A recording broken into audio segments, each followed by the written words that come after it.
So this is the latest mystery that is unfolding. A Massachusetts woman and wife disappeared, her husband says, on New Year's Day.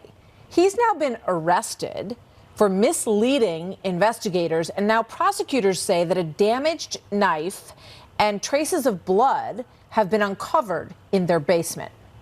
Attorney Brian Claypool on this mystery and the blood-stained mattresses that have been taken from Idaho in the home where 4 university students were slain.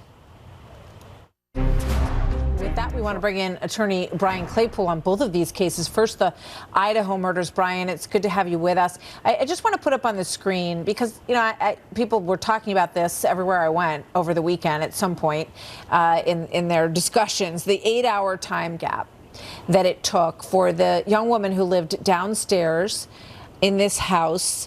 The surviving roommate says that she saw a masked man in the hallway of the home after she heard crying, and then she locked herself inside a room for what is really about an 8-hour gap. And then the police received a 911 call from friends. And we had heard in prior reports that other people were asked to come over before the police were called, and they called from inside the house. What do you make of all that, Brian?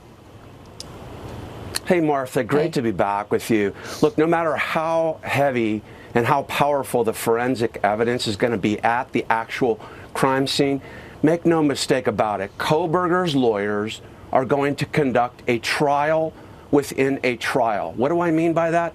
They are going to attack profusely the preservation of the crime scene. How carefully did investigators collect and preserve evidence? And let's talk real quick, too, about the timeline, Martha. We now know through the TikTok analysis that one of the deceased was on her phone at 4:12 a.m. And we now know through the probable cause affidavit that Kohberger's speeding away at 4:20. So the timeline in the affidavit is not 4 a.m. to 4:30 a.m. It's 4:12 a.m. to 4:20 a.m. And then, Martha, you have this issue of people coming to the crime scene, that 8-hour gap that you're talking about. First of all, prosecutors are going to have to deal with, why didn't she call right away? I've heard everything. I've heard the forensic psychiatrist will testify, you know, she was traumatized. But look, at the end of the day, instinct is call for help. But let's also talk about all those people that were at the crime scene. Martha, I'm telling you, this is a prosecutor's nightmare, because every single person who was at that home will need to be questioned about every single step they took in the home. Where did they walk? What did they touch? What did they see?